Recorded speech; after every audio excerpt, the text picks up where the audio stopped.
चलो तो आज हम भूतोन्माद शुरू करते हैं। तो भूतोन्माद मतलब अभी आपने जब उन्माद के 5 टाइप पढ़े थे, वातज, पित्तज, कफज, सन्निपातज और आगंतुज, चरक ने वर्ड जो यूज़ करा था उसी में जो इधर में सुश्रुत जी ने इन्होंने क्या कर लिया था, एक मानस और एक विसर्ज करके किया हुआ था ना। तो वो जो टाइप था उन्माद वाला वही चीज़ यहाँ पर है। तो सुश्रुत वाला जो मानस और विसर्ज था आगंतुज में आता है, और जो हमारे चरक जी ने भी आगंतुज वाला किया था। तो भूतोन्माद भी क्योंकि भूत आया मतलब बाहर से कोई चीज़ आई है, तो उस तरीके से एक होता था कि अंदर से वजह है दोषों का इधर उधर हुआ है। हालांकि कल मैंने आपको इसके बारे में थोड़ा सा बताया था कि जहाँ पर आप एग्जैक्ट दोषों के बेसिस पर डिसाइड नहीं कर पाते हो, क्लियर कट नहीं मतलब संप्राप्ति बना पाते या कोरिलेट नहीं हो पाता कि एक्चुअली क्या वजह है, जो हमारे वात पित्त कफ दोष हैं उनकी वजह से, जो रजतमो दोष हैं उनकी वजह से, और उनका भी बहुत अच्छे से नहीं समझ में आएगा, लगेगा हाँ थोड़ा बहुत कोई और वजह हो सकती है। तो वहाँ पर आगंतुज है। जैसे नॉर्मली भी आगंतुज में क्या होता है कि कोई बाहर से चोट चपेट लगती है, उसी तरह बाहर से कोई चीज़ आया हुआ, किसी का अटैक हुआ है हमारे ऊपर। जैसे कुछ लोग यहाँ पर मैं कहूँगी ना कहते हैं कि ये आया हुआ है, हालांकि उस चीज़ पर मैं विश्वास नहीं करती हूँ, बट अगर आप इस तरह के पेशेंट देखोगे तो थोड़ा सा चीज़ों को समझ सकते हो। अब ये देवी आई और ये वाला कंसेप्ट मुझे नहीं सुना था, क्योंकि मैं वहाँ पर आपको इस वजह से बता रही हूँ कि मैं एग्जैक्ट 2 लोग को जानती हूँ, क्योंकि मैं कीर्तन उर्तन में भी देखो जाती हूँ, खास करके नवरात्रों के जो कीर्तन होते हैं उसमें भी जाती हूँ। और एक हमारी सोसाइटी में बाबा जी आए थे तो मैं उनके यहाँ भी कीर्तन में अधिकतर जाती हूँ। तो वहाँ पर भी एक लेडी है, वो अलग तरीके से करती हैं, मतलब बहुत ज़्यादा जब कहते नहीं है कि बहुत इंजॉय कर रहा होता है इंसान भजन कीर्तन को, तब अजीब टाइप से हाथ इस तरीके से, अजीब टाइप की उनकी बॉडी लैंग्वेज होती है। उस टाइम वो वीडियो नहीं बना सकते हैं, वहाँ का नहीं मतलब अलाउ होगा ये सब सारी चीज़ें। अदरवाइज़ मैं कभी आप लोग को वीडियो बनाकर शो करती, तो वहाँ पर भी मुझे लगता है कि उनके अंदर कुछ दबी भावनाएं होती होंगी जो उस वक्त अलग तरीके से एनर्जी फॉर्मेट में नज़र आती हैं। ठीक है, तो ये चीज़ें हैं। तो आयुर्वेदिक संहिता में कुछ ऐसी व्याधियों का उल्लेख है जिन्हें भूतों तथा ग्रहों से उत्पन्न माना जाता है। तो भूत भी बाहर से आते हैं, ग्रहों का इफेक्ट बाहर से होता है। चरक संहिता में इन रोगों को आगंतुज उन्माद के वर्ग में रखा गया। तो उन्माद का भी एक टाइप है, क्योंकि चरक जी ने वर्गीकरण में ही 5 में वातज, पित्तज, कफज, सन्निपातज और आगंतुक किया था, और हमारे सुश्रुत जी ने आगंतुज में ही मानस और विसर्ज कर लिया था। 2 तरह के अलग अलग सिस्टम कर लिए थे। फिर सुश्रुत संहिताकार ने अलग से इसका चैप्टर दे रखा है अमानुषो प्रसर्ग, अमानुषो, तो मानुष से अलग है, उनका उपसर्ग हुआ है। अगर आप इसको मतलब संधि विच्छेद करोगे तो ये वर्ड आएगा। मानसों पर शीर्षक अध्याय में किया है। इन्हें ही भूतोन्माद कहा जाता है। वस्तुतः ये भी उन्माद के भेद ही है, साइकोसिस का ही है। ये विचित्र व्यवहार से युक्त विशेष प्रकार के मनोविकार से लक्षण समूह है। तो कभी कभी आप लोगों को देखोगे तो वहाँ समझ में आएगा।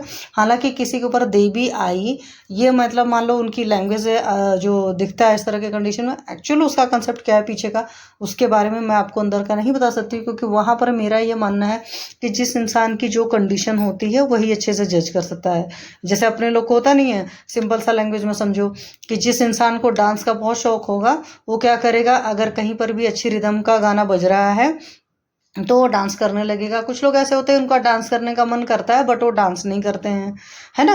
बट कुछ लोग होते हैं उस भरी महफिल में भी, जैसे मान लो थिएटर वेटर में भी, मैं आपको इस वजह से बता पा रही हूँ कि एक बार मैं गई थी, लखविंदर बटाली का वो था, लखविंदर बटाली जी के बेटे का था कंसर्ट था।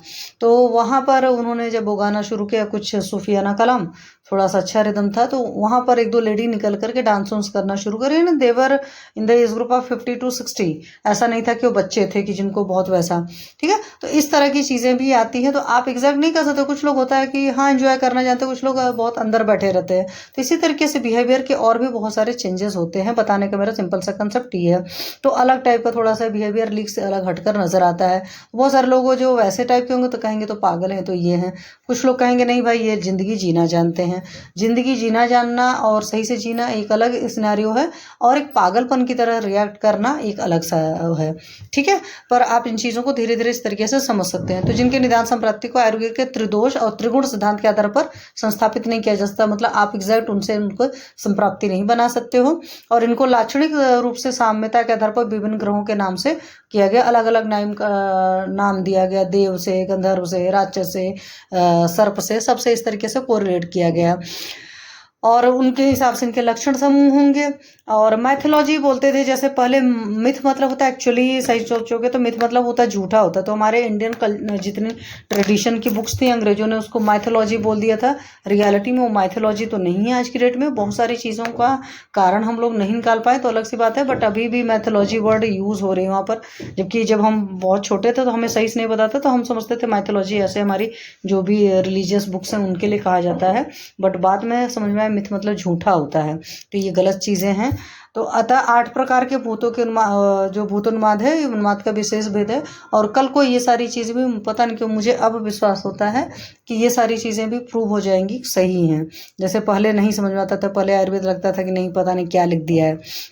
और इन्हें आगंतुक उन्माद कहना उचित रहेगा। इनके निदान संप्राप्ति को त्रिदोष तथा रोगों के आधार पर व्याख्यायित न करके कुछ विशेष लक्षण समूह के रूप में वर्णित किया गया है। प्राय रोगियों को स्थूल रोग हेतु स्पष्ट नहीं होते, मतलब एग्जैक्ट आपको कारण नहीं नजर आएगा, और उन्हें सामान्य पाश्चात्य चिकित्सा से कोई लाभ होता है नहीं। हम मतलब कई सारे ऐसे पेशेंट्स होते हैं जहाँ पर आप मेडिसिन वगैरह देते हो, उनसे मेडिसिन से रिजल्ट उतने अच्छे नहीं आते जितना दैव पाश्चात्य चिकित्सा से आराम आता है। दैव पाश्चात्य में आपको पता ही है, मंत्र है, बलि है, मंगल होम है, प्रायश्चित है, प्रशमन है, इस तरह के बहुत सारे कर्म हैं जहाँ जहाँ पर जिन जिन चीज़ों से रिजल्ट आए। जैसे मेरी एक डिप्रेशन के पेशेंट के केस में मंत्रों से ज़्यादा रिजल्ट आया है मुझे। देन हमने पहले उनको मेडिसिन चलाई तो उसमें उतना अच्छा रिजल्ट उनका नहीं मिला है। ठीक है, इसके विपरीत कदाचित कोई दैवक्रसन इन रोगियों में लाक्षणिक लाभ भी होता है। तो इस तरह के पेशेंट देख लेते हो। तो मेरी तो आदत है जो ट्रीटमेंट में मैं पेशेंट को दोनों बताती हूँ। फंसती मैं वहाँ पर हूँ जहाँ पर पेशेंट मेरा हिंदू नहीं होता है, क्योंकि वहाँ पर अब जैसे मेरा एक ओसीडी वाला जो अभी पेशेंट है, उसके साथ प्रॉब्लम क्या है कि वो है क्रिश्चियन और मुझे क्रिश्चियनिटी में कुछ भी नहीं आता। मैं वहाँ पर कौन सा मंत्र क्या करना होता है क्या है, बहुत ज़्यादा है तो मैं बस इतना सजेस्ट कर सकती हूँ सामने वाले को कि आप बाइबल की रीडिंग करिए। ठीक है, तो ये चीज़ें जो फंसती हैं वहाँ से आती हैं, तो धर्म की थोड़ी सी लिमिटेशंस हो जाती है। उसके बाद में आप देखेंगे तो हेतु में क्या होगा, देव ऋषि गंधर्व पिशाच अच्छे रक्षोगण तथा पितरों की अवमानना जो करना होता है, इन सबकी सारी वजह से होता है। मिथ्या ढंग से कोई काम कहता है गलत तरीके से, पूर्वदैहिकृत और पूर्व जन्मकृत, क्योंकि अगर दैव पाश्चात्य चिकित्सा ही अगर आप याद रखते हो तो वहाँ से याद है कि पूर्व जन्म वाला कर्म जो होता है, तो पूर्वज जो भी होती है, पूर्व जन्म की जो भी व्याधियाँ होती हैं वहाँ पर दैव पाश्चात्य चिकित्सा बहुत बढ़िया होता है। तो इनमें बोलते हैं कि हिंसा रति और अभ्यर्चना के उद्देश्य से होता है, मतलब कोई चाहता होगा हिंसा करने को, जो भी जिस तरह का आपका वो होगा भूत होगा, भूतोन्माद वाला कंसेप्ट में, कहीं पर रति मतलब पूजा चाहेगा, कोई अभ्यर्थना चाहेगा, इस तरह की चीजें जाएगा। तो ये अमर्त्य वाग विक्रम वीर्य चेष्टा, मतलब उसकी वाणी, विक्रम मतलब होता ताकत, शक्ति और चेष्टाएं मनुष्यों से अधिक तथा विचित्र होती है। तो देखोगे कई कई ऐसे साइकोलॉजिकल पेशेंट्स भी होते हैं ना, फिजिकली बड़े पावरफुल होते हैं, उनके अंदर बड़ी ताकत होती है। मेरे नोन में एक लेडी हैं, she is 80 year old lady, और 15-20 किलो का मतलब जो बड़ा वाला होता है आपका गमला उमला, वो बड़े आराम से एक जगह से दूसरे जगह उठा करके रख देती हैं। और अभी उनको एक ग्लास भी लेकर भरकर ऊपर जानी हो ना दूध की, तो उनको लगेगा कि नहीं मेरे हाथ से तो गिर जाएगा। तो ये सारी चीज़ें आपको नज़र आती हैं उन सारे जगहों पर। वह रोगी ज्ञान विज्ञान तथा बल से युक्त होता है, उसको सारी चीज़ें आपको लगेंगी, बस बात करोगे तो थोड़ा सा लगेगा कि हल्का सा झक्की टाइप का या रिजिड टाइप का है। आप बहुत अच्छे से डिफ्रेंशिएट नहीं कर सकते, बट क्या होता है जिस वक्त, जैसे कल एक पेशेंट का बताया था ना कि नॉर्मली आपको पता नहीं चल रहा था, बट पेशेंट को जो जो ट्रीटमेंट दिए गए थे उसके दम पर पता चल रहा था कि पेशेंट कितना बुरी हालत वाला है। अनियमित उदय काल होता है, जैसे वातज वालों का पता नहीं होता कितने दिन पर कब आएगा, तो ऐसे इनका भी अटैक ऐसा होता है। सामान्य उन्माद तथा भूतोन्माद में भेद होता है कि इनमें क्या होता है, मानवेतर बेहतर मतलब अदर देन ह्यूमन बीइंग की तरह वो बिहेव करते हैं और उनका उन्माद काल फिक्स नहीं होता। तो इसमें बहुत सारे जो नाम है मेनली ना, वो नाम रट्टा मारना होता है, और कई बार आपके पीजी एंट्रेंस एग्जामिनेशन उस हिसाब से क्वेश्चन आते हैं। जैसे ये जो देख रहे हो आप 8 हैं यहाँ पर भूतोन्माद के जो भेद हैं, क्योंकि ऊपर का जो पढ़ोगे वो एग्जैक्ट यही है। तो देवजुष्ट को सुश्रुचि ने देव कहा, मतलब देव की वजह से हुआ है, देवों का अपने अपमान वगैरह किया है। ब्रह्मराक्षस जुष्ट है, ब्रह्मराक्षस आया हुआ, या देव शत्रु जुष्ट, उसके लिए सुश्रुचि ने वर्ड किया। गंधर्व मतलब गायन उन का ज़्यादा इंटरेस्ट रहेगा, आगे देखेंगे आप। फिर ये अच्छे जुष्ट है, पितर जुष्ट है, इसमें पितरों का पूजा पाठ कराना पड़ता है। गुरुवाद्य जुष्ट है, तो उसके लिए इन्होंने भुजंग या सर्व जुष्ट है, तो वहाँ से नाग पंचमी होती है, तो उसको ऑब्वियस सी बात है पंचमी दिन पूजा की जाती है। मतलब इनका अलग अलग डेज जो होते हैं पूजा के लिए निर्धारित होते हैं, इस वजह से। फिर राक्षस जुष्ट होता है, जैसे रात में करेगा। पिशाच जुष्ट का अलग टाइम होता है। तो देवजुष्ट जो होगा इसमें पूर्णिमा को बेग आएगा। या कई सारे पेशेंट्स को क्या होता है कि जैसे मैंने अपने नोन में एक लोग को देखा है, वो रहते हैं एकादशी का व्रत, एकादशी के अगले दिन और एकादशी के 1-2 दिन पहले तक पहले से उनका पारा काफ़ी चढ़ा रहता है। तो अपने लोग को तो ये समझ में आता है कि ये भूखे रहे एक दिन इसलिए गुस्सा है, बट मुझे लगता है कि वहाँ पर भी कुछ उनका, because she is a known case of schizophrenia, तो वहाँ से हमको तो अपने उन्माद में ही निकालना पड़ेगा ना सारी चीज़ें, तो कुछ ना कुछ उनका कोरिलेशन है। तो देखो देवजुष्ट में पूर्णिमा को बेग आता है, तो वक्ता होगा, तेजस्वी होगा, संतुष्ट रहेगा, हालांकि शी इज़ नॉट अ संतुष्ट लेडी, पवित्र होगा, सुगम होगा, निरस्तेंद्रिय, वरदाता होगा। तो इस तरह के बहुत सारे लक्षण हालांकि उनके अंदर मिलते हैं। तो फिर देव शत्रु जुष्ट में अगर आप देखोगे तो देव शत्रु जुष्ट में है प्रातः सायं बेग आएगा, संस्वेदी होगा, दृष्टि होगी, दोष वक्ता होगा, मतलब हर किसी में दोष देखने की आदत होगी, तो वो देव शत्रु जुष्ट होता है। तो कुछ लक्षण पर्टिकुलर अपने दिमाग में रट लो, या पीजी एंट्रेंस एग्जामिनेशन में इस तरह के क्वेश्चन आते हैं। गंधर्व जुष्ट का जो बेग है वो अष्टमी को आएगा, तो गंधर्व का गायन से संबंधित है, तो दुष्ट आत्मा होगा, संगीत वगैरह में रुचि होगी, माला आदि से प्रेम करेगा, नाचना गाना इन सब सारी चीज़ों में ज़्यादा इंटरेस्ट रहेगा, और गंधर्व जुष्ट का बेग आता है अष्टमी को। उसी तरह यक्ष वाला का बेग आएगा प्रतिपदा को। तो प्रतिपदा कब होती है? पूर्णिमा के अगले दिन होता है प्रतिपदा, और अमावस्या के अगले दिन होती है प्रतिपदा। प्रतिपदा मतलब पहली तिथि जो होती है, तो फर्स्ट तिथि को प्रतिपदा बोलते हैं, तो उस दिन बेग आता है। तो आप किसी पेशेंट को ऐसे देख सकते हैं जो हिंदी महीने के हिसाब से जब मंथ स्टार्ट होता है, क्या वो उस दिन उनकी परेशानी रहती है।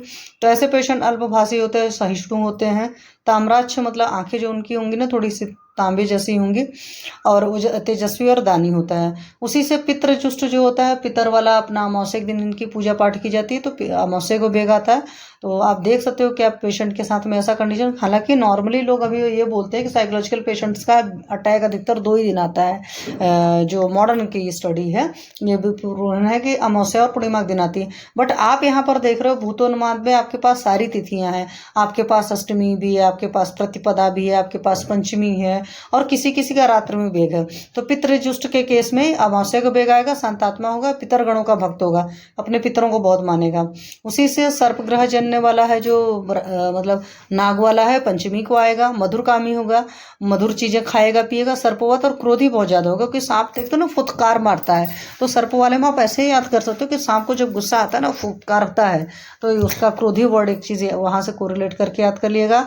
राक्षसों का क्या होता है कि जैसे अपने लोग क्या बोलते हैं ना, जो लोग बहुत देर रात को खाते पीते हैं या रात रात जागते हैं, तो उनको राक्षस बोला जाता है, क्योंकि अपने यहाँ होता था ना कि 12 बजे अगर रात को कोई खाना पीना खाता है तो उसको राक्षस बोलते हैं। तो इनका बेग रात्रि में आता है। आप इस तरीके से कोरिलेट करके दिमाग में रख सकते हो, अदरवाइज कितना रट्टा मारोगे। तो राक्षसों के साथ निर्लज्ज होते हैं, कठोर होते हैं, मांससुरा सेवक होते हैं, शक्तिशाली, क्रोधी एवं रात्रिचर होते हैं। तो ये जो आपने पुरानी सीरियल्स देखे हैं सब सारे, उन सब सारे से आप राक्षसों वाला हिसाब किताब बड़े आराम से लिख सकते हो। फिर पिशाच ग्रह जन्य का चतुर्दशी को बेग आता है, तो चतुर्दशी मतलब पूर्णिमा के पहले और अमावस्या के पहले। तो ये सारी चीज़ें आपको पेशेंट को नोट करनी पड़ेगी, क्योंकि आज की डेट में डेट हर कोई जानता है, बट हिंदी जो तिथियाँ हैं उनको इतना जानता नहीं है, या आसपास उतना याद नहीं रहता है। तो ये पेशेंट का अगर आप मॉनिटरिंग करने को, जैसे उनके किसी रिलेटिव को बोल दीजिए कि पेशेंट का कब कब बिहेवियर ऐसा रहा, वो पर्टिकुलर डेट वो जरूर नोट करके लाए। उसके बाद तो आप गूगल करके डेट तो देख ही लोगे उसमें क्या तिथि थी, तो वहाँ से आपको ट्रीटमेंट करने में बड़ा आसानी रहेगी। ठीक है। फिर नग्न रहने वाला होगा पिशाच वाला, कृष होगा, रुच्छ होगा, दुर्गंधयुक्त शरीर वाला, लोभी बहुभोजी, विरुद्ध चेष्टा वाला, और निर्लज्ज निर्जन स्थान जो रहेंगे वहाँ विचरण करने वाला रहेगा, क्योंकि पिशाच है तो उसको तो किसी चीज़ का फर्क ही नहीं पड़ता है ना, तो उस तरीके से वो एक्टिविटी करेगा। तो ये सारी चीज़ें आपको समझना पड़ेगा। मतलब कि आपने पेशेंट से ये बोल दिया कि, या पेशेंट के अटेंडेंट से ये बोल दिया कि इनको किस किस दिन को प्रॉब्लम होती है। और नॉर्मली वैसे भी देखो हम अपने आयुर्वेद में भी ये चीज़ करते हैं, वात पित्त कफ के हिसाब में भी करते हैं। जैसे मैं अपने पेशेंट से पूछती हूँ, या हेडेक के केस में आप पूछते हो कि आपको हेडेक सुबह होता है कि दोपहर में होता है कि शाम को होता है कि रात में होता है, ये सारी चीज़ें ज़रूर पूछना पड़ता है। जैसे आप हमेशा ही पढ़ते हो कि भोजन के अंत में पेन हो रहा है, कि भोजन के बीच में हो रहा है, कि भोजन के शुरुआत में पेन हो रहा है, तो वहाँ से वात पित्त कफ डिफ्रेंशिएट करते हो। उसी तरीके से सुबह दोपहर शाम का टाइम पूछते हो कई बार, वहाँ से आपको बहुत कुछ समझ में आता है। कई बार आप फिर ये भी पूछोगे कि मान लो किस किस डेट को आया, जैसे जब दिमाग में इतना पूर्णिमा और अमावस्या रहता है तो सिर्फ आप उतना ही पूछते हो, लेकिन बेस्ट तरीका है आप पेशेंट को बोल दो कि आप एक चार्ट बनाकर लाइएगा किस किस डेट को किस किस टाइम पर आया है। तो जब वो प्रॉपर चार्ट आपके सामने आएगा तो हो सकता है कुछ ना कुछ कोरिलेशंस बन जाएंगे, कि कोई ना कोई एक तिथि आ जाएगी और जब उस हिसाब से तिथि आएगी तो उस तिथि के हिसाब से दैवपाश्रय चिकित्सा में आप पर्टिकुलरली किसकी इलाज कराना है, मतलब किस देवता की पूजा करनी है या कुछ और करना है, तो वो सारी चीज़ें आप बड़े आराम से कर सकते हो। ठीक है। फिर ग्रहों का मनुष्यों के शरीर में प्रवेश कब जब होगा, तो चाहे वो आपको कुछ दंड देना चाहते हैं उस वजह से कराना चाहते हैं, चाहे कोई पूजा पाठ कराना चाहता है, कुछ इस तरह की होता है। और कोई होता है किसी के रूप गुण से रति, मतलब तो वैसे होता है ना स्त्री, तो काम वो इन सब सारी चीज़ों से मुक्त होकर के होता है। तो इस तरह की बहुत सारी चीज़ें होती है। जैसे मैंने खुद ही आप लोग को बताया, सुश्रुत ने हेतु में एक वजह बताया था कि कामांध जो पुरुष होता है, तो उसके साथ भी इस तरह की परेशानियां होती हैं कि कई सारे लोग डिज़ायर फुलफिल नहीं होता, उसकी वजह से भी गलत तरीके से रिएक्ट करते हैं। तो हो सकता है कई बार कि उनका पिछले जन्म का वो चीज़ इस जन्म में भी कंटिन्यू हो रहा है और अभी भी उनका जो बिहेवियर है वो ठीक नहीं होता है, तो वहाँ पर ये बिल्कुल अलग तरीके से रिएक्ट करते हैं। तो इन्होंने अलग अलग वजह दे रखी, जैसे एक तो इन्होंने हेतु समझा रखा है कि दर्पण में जैसे जो आपकी छवि दिखती है वो कैसे जाती है, या सूर्यकांत मणि में सूर्य का प्रकाश कैसे पहुँचता है, इस तरह की चीज़ें दी हैं। अब सूर्यकांत मणि में बहुत अच्छी तरीके से नहीं जानती हूँ, बट ये तो है कि भाई मिरर में हम लोग दिखते हैं, रिफ्लेक्शन का कंसेप्ट अपना हम फिजिक्स के हिसाब से मानते हैं, बट कोई तो वजह होगी ना, तो हो सकता है ऐसे वो हमारी बॉडी में भी जाते होंगे। अब बैक्टीरिया वायरस वगैरह के साथ में तो हम लोग बोलते थे भाई के असंख्य पोर हैं हमारी बॉडी पर, उसके थ्रू वो कहीं से भी एंट्री कर सकते हैं। ऐसा नहीं कि सिर्फ हमारी माउथ के थ्रू या जो भी हमारी ओपनिंग है 9 छिद्र हैं उन्हीं सिर्फ 9 छिद्रों के थ्रू ही जाते हैं। तो वहाँ पर तो हम ये भी बोलते हैं ना कि हमारे स्किन के अंदर भी तो बहुत सारे पोर हैं, वहाँ के से भी बैक्टीरिया वायरस की एंट्री हो सकती है क्योंकि बहुत छोटे हैं। तो हो सकता है जो हमारे बैक्टीरिया वायरस से भी पिशाच वगैरह के और छोटे होते हों, क्योंकि एनर्जी का फॉर्मेट है तो एनर्जी के फॉर्मेट वाली चीज़ें अलग है। और फिर उनका जैसे मान लो ऐसा भी हो, देख सकते हो आपके कोई पेशेंट अभी वेजिटेरियन था और अचानक उसको नॉनवेज खाने का मन करने लगता है, अलग तरीके से बिहेव करने लगता है, तो ये सब सारी चीज़ें भी वहाँ आती है। क्योंकि विभ्रम है, विभ्रम का मीन्स है कि अपनी जो नॉर्मल कंडीशन है उस कंडीशन से वो अलग सा रिएक्ट करना शुरू करता है। तो ये सारी चीज़ें आपके पीजी एंट्रेंस एग्जामिनेशन के हिसाब से बहुत ज़्यादा है, क्योंकि वहाँ पर ऐसे ही पूछ सकता है कि किस ग्रह का आवेश काल क्या है। ठीक है। और फिर उसमें गम्य पुरुष वगैरह क्या होंगे, क्या क्या ट्रीटमेंट वगैरह है, तो ये सारी चीज़ें अभी मैंने आपको एक बार बता दिया है, पूरा ये रट्टा मार लेना। जैसे राक्षस वाला था आपको मैंने बताया हुआ था कि राक्षस के केस में क्या है, रात्रि को है, क्योंकि राक्षस रात्रि को जागते हैं। अब यहाँ पर देखेंगे थोड़ा सा डिफरेंस, और चरक में रक्षोगण के लिए उन्होंने द्वितीय तृतीय तिथि का वर्णन किया हुआ है। ठीक है, वहाँ पर सिर्फ रात लिखा था, बट यहाँ पर इन्होंने अलग टाइप का, फिर पिशाच के लिए अष्टमी लिखा हुआ है, जबकि उधर गंधर्व वाले के लिए लिखा था, और गंधर्व का यहाँ इन्होंने द्वादशी और चतुर्दशी कर दिया है। तो ये थोड़ा सा फर्क ये पड़ जाता है कि अलग अलग डेज हो जाते हैं ना, तो अलग अलग डेज के हिसाब से आप डिसाइड नहीं कर पाते हो। तो यहाँ पर कुछ कोड वर्ड बना करके रटना चाहो तो रट सकते हो, अदरवाइज मैं तो कहूँगी एक बंदे का रटोगे, 2 का रटोगे तो फिर प्रॉब्लम आने ही लगती है। ठीक है, तो ये चीज़ देख लीजिएगा, वहाँ से आप कर लेंगे आराम से। क्योंकि यहाँ पर देखो सुश्रुत जी ने पूर्णिमा जहाँ बोला है, वहाँ पर चरक जी ने शुक्ल पक्ष की प्रतिपदा और त्रयोदशी बोला हुआ है। तो त्रयोदशी का मतलब दोनों हो गया, और शुक्ल पक्ष की प्रतिपदा मतलब अमावस्या के बाद जो पहला दिन होता है। क्योंकि अमावस्या जहाँ खत्म हुई तो आपका कृष्ण पक्ष खत्म हो गया, तो कृष्ण पक्ष खत्म होने के बाद में शुक्ल पक्ष शुरू होता है। तो यहाँ पर तिथियों में और ज़्यादा फर्क है, तो किसी एक का या तो रट लो, है ना। एग्जाम में तो पर्टिकुलर ऐसे शायद ही पूछा जाए, चरक के हिसाब से बताओगे या सुश्रुत के हिसाब से, बट आपके पीजी एंट्रेंस एग्जामिनेशन में अलग अलग के हिसाब से पूछा जाता है क्वेश्चन, क्योंकि वहीं से टफ करते हैं। जैसे भुजंग का मैंने बोला था ना, नाग पंचमी, तो सुश्रुत जी ने तो पंचमी वर्ड बोला है, बट हमारे जो चरक जी घुसे हो तो ऋषि ग्रह बोल करके उसको षष्ठी और नवमी बना दिए। ठीक, तो यहाँ से थोड़ा सा फर्क पड़ जाता है चीज़ों का। पितृग्रह का अपना हर कोई जानता है अमावस्या होता है, बट चरक जी ने दसवीं को एक अलग से ऐड कर लिया हुआ है। और गंधर्व वाला द्वादशी चतुर्दशी बिल्कुल अलग है। यक्ष ग्रह का एकादशी और सप्तमी है। तो जैसे मैंने कहा यहाँ पर, अब देखो यहाँ पर प्रतिपदा है और यहाँ पर एकादशी है। तो एकादशी का मैंने आपको एक एग्जांपल अभी ही बताया कि है मेरे पास इस तरह की लेडी, उनकी ये सब सारी आदतें हैं, कुछ चीज़ें मैच नहीं करती हैं, बट उनको टेम्परामेंट उनका एकादशी और एकादशी के जस्ट अगले दिन, मतलब उनका द्वितीय तृतीय ज़्यादा कलों में, सॉरी, उस दिन उनके मतलब बेग वगैरह रहता है या उनका बिहेवियर चेंजेस रहता है। तो ये पेशेंट का बेस्ट तरीका यही होता है कि आपको डेट और टाइम वाइज नोट करा कर लाएंगे, फिर तो गूगल से आप तिथियां देख करके मैच कर सकते हो, फिर उस हिसाब से ट्रीटमेंट बना कर रखते हो। साध्यता असाध्यता का हर जगह वही रहता है, जहाँ पर बल और मांस दोनों का क्षीण हो जाता है तो ऑब्वियस ये बात है, पेशेंट को ट्रीट ही नहीं कर सकते हो। और साथ में ये है कि मुँह सदा नीचे या ऊपर की ओर रहेगा, तो पक्का सी बात है इस तरह का पेशेंट आपको ICU वगैरह में ही दिखाई देगा, ऐसा तो नहीं दिखाई देगा। और पूरी तरीके से निद्रा नाश हो गया। कई सारे पेशेंट ऐसे होते हैं ना जो लगातार आपसे कंप्लेन करते हैं कि 5-6 दिन से नहीं सोए हैं, पर अब वहाँ पर रियल वॉच आउट करने की ज़रूरत है। क्या उनको बीच बीच में थोड़ी नींद आई थी कि नहीं आई थी। निद्रा नाश से एक चीज़ और याद आ गई, देखो मैं आपको बता देती हूँ, बहुत बढ़िया शानदार रिजल्ट है, बट उसके लिए आपको जगह की बहुत ज़रूरत पड़ती है। आपके पास अच्छी मिट्टी की, जो हमारे यहाँ नेचुरोपैथी में ट्रीटमेंट होता है कि पूरी होल बॉडी में मिट्टी का लेप किया जाता है, तो मड थेरेपी उसको बोलते हैं। तो मड थेरेपी के केस में बहुत बढ़िया शानदार रिजल्ट आता है इंसोम्निया केस में। मिट्टी नॉर्मल वाली यूज़ नहीं होती है, मिट्टी ज़मीन से 2 से 3 फुट नीचे की मिट्टी यूज़ होती है, और उस मिट्टी को निकालते हैं और पहले उस मिट्टी को अच्छे से साफ़ करते हैं, उसमें से कंकड़ पत्थर सब अलग करते हैं, और उसके बाद एटलीस्ट 2 या 3 दिन जो गर्मियों की बढ़िया सी धूप उसको लगनी चाहिए, और बाद में उस मिट्टी को जब भिगाते हैं, जो बर्तन होता है वो लकड़ी का बर्तन होना चाहिए, स्टील के बर्तन में नहीं टच होता है, और न ही आपकी अपनी बॉडी से टच होना चाहिए, क्योंकि नेचुरोपैथी में कोई भी थेरेपी करते हैं तो वहाँ पर टच की बहुत वैल्यू होती है। इसलिए अटेंडेंट को बोलते हैं कि भाई ग्लव्स लगाओ, क्योंकि फिर आपकी चीज़ें सक कर लेगी, मतलब जो भी है नेगेटिव एनर्जी को उसमें ट्रांसफ़र हो जाएगा। हालांकि इतने प्रिकॉशंस के साथ लोग मड थेरेपी नहीं करते हैं, और जब उसके बाद मड अप्लाई होती है तो फिर बहुत शानदार रिजल्ट आता है। तो कई बार हुआ है कुछ पेशेंट्स के केस में, मैंने तो अभी तक नहीं करा, मेरे सर ने, जिनसे मैंने नेचुरोपैथी पढ़ी थी, मतलब टीचर थे, उन्होंने बताया था कि उनके पास ऐसे पेशेंट आए थे कि वो काफ़ी दिनों से नहीं सोए थे, फिर बहुत लंबा नींद आई। तो बुक में तो मैंने पढ़ा है, मेरा सेंटर है बड़ा है, लेकिन इतना भी बड़ा नहीं कि बहुत ओपन ग्राउंड भी चाहिए। तो नेचुरोपैथी के बहुत सारी थेरेपीज़ में आपके पास ओपन ग्राउंड चाहिए खास करके, तो मड थेरेपी इंसोम्निया के पेशेंट्स को कराई जा सकती है अच्छे से, ठीक है। तो यहाँ पर वही असाध्यता की बात हो रही थी, तो जिसकी बिल्कुल ही नींद नहीं रहे तो वो असाध्य अवस्था में जा सकता है, तो वहाँ पर इंसोम्निया केस में मड थेरेपी वगैरह करा कर देख सकते हैं, अगर उनसे रिजल्ट आता है तो ठीक है। हालांकि सिर्फ ऐसा नहीं होगा कि उन्माद के रोगी में सिर्फ निद्रा नाश के अलावा और भी बहुत कुछ होगा, मीन्स एक नॉर्मल पेशेंट नहीं होगा निद्रा नाश का, उन्माद के साथ निद्रा नाश होगा तब असाध्य हो जाता है। जिसकी आंखें बाहर निकली हो, प्यूपिल डायलेट हो, तो प्यूपिल डायलेट तो आप जानते ही हो कि लास्ट स्टेज में अधिकतर होता है, या पॉइजन वगैरह के कुछ केसेस में होता है, जो जल्दी जल्दी चलता हो, अत्यधिक आती हो, तो इस तरह के केस होता है। लाला स्राव को चाटता हो, पक्का सा बात है, बिल्कुल अलग सा है, क्योंकि लाला स्राव वाले आपने बहुत सारे पेशेंट्स देखे हैं, बट ये नहीं देखे होंगे कि लाला स्राव को चाट रहा है, बिल्कुल ही अलग तरह की कंडीशन बन गई। ये इस तरह की चीज़ें आपने रिस्ट वाले चैप्टर में पढ़ा होगा। अचानक गिर पड़ता हो या कांपते रहे, वो भी असाध्य होता है।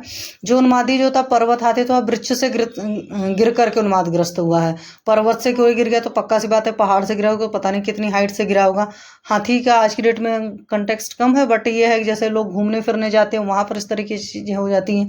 या पेड़ से उन्माद वाला पेशेंट तो नहीं देखा, वृक्ष से गिरा हुआ पेशेंट मैंने, सियाटिका का पेशेंट मेरे पास आया था, एक बच्चा 18-20 साल का, उसके साथ इस तरह की प्रॉब्लम थी। तो अफोर्डेबिलिटी उसकी अच्छी नहीं थी, नहीं तो बस्ती उस्ती दी जाती, तो फिर प्रॉपर ट्रीटमेंट आया, तो सबका थोड़ा सा वैसा माइंडसेट रहता है ना कि तुरंत पीसीएम की तरह से खाओ पियो ठीक हो जाए। तो उस तरह के पेशेंट अगर आपके पास आते हैं, और खासकर उन्माद के, तो आप ये समझ लीजिए असाध्य हो जाएंगे।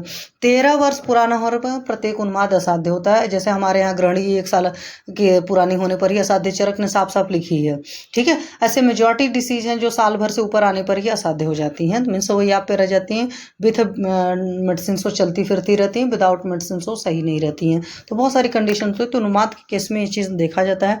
तो कोई भी वैसे भी उन्माद भी कौन सा साध्य होता है, जो बिल्कुल नवीन होता है। आपके पास आयुर्वेद में रेयर ही पेशेंट आता है, बहुत ही अवेयर कोई होगा तो इस तरह के बिहेवियर प्रॉब्लम के लिए आपके पास आता है, वरना पहले वो मतलब एलोपैथी में जाकर दुनिया भर के फालतू मेडिसिन खाने के बाद आपके पास आता है।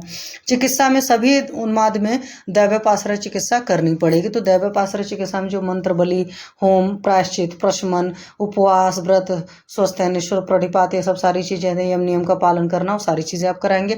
सत्वावजय चिकित्सा मतलब मन पर वही है, जो जैसे आपको कल बताया था कि जिस वक्त वो ठीक होता है उस टाइम उसको आप समझाइए कि कैसे रहना होता है, कैसे खाना पीना होता है, इस तरीके से फॉलो करो। और उसको बात भी करना होता है ना, जो साइकोलॉजिकल पेशेंट होते हैं, बात करनी अपने हिसाब की है, लेकिन उस लैंग्वेज में या उस स्टाइल में उनको समझाना जिस भाषा में वो समझ सकते हैं।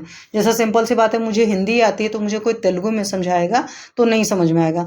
इसी तरह लैंग्वेज का जो चयन करना होता है, या द वे ऑफ टॉकिंग जो होता है, वो आपको पेशेंट की लैंग्वेज में होगा तो समझ पाएंगे। फिर युक्तिपाश्रय चिकित्सा तो हमारी जगह भाई करते ही करते हैं। संशोधन यथाक्रम आप करिए, जैसी जरूरत है, बहुमन विरेचन बस्ती, जो भी पेशेंट की ज़रूरत हो, क्या पेशेंट को लूज मोशन हो रहे हैं, क्या पेशेंट पेशेंट को कॉन्स्टिपेशन हो रहा है, एसिडिटी, गैस, क्या कोई तकलीफ है क्या नहीं है, थोड़ा बहुत कुछ ना कुछ रहती है। और बहुत बार कई बार क्या होता है पेशेंट आपकी सही हिस्ट्री भी नहीं दे पाते हैं।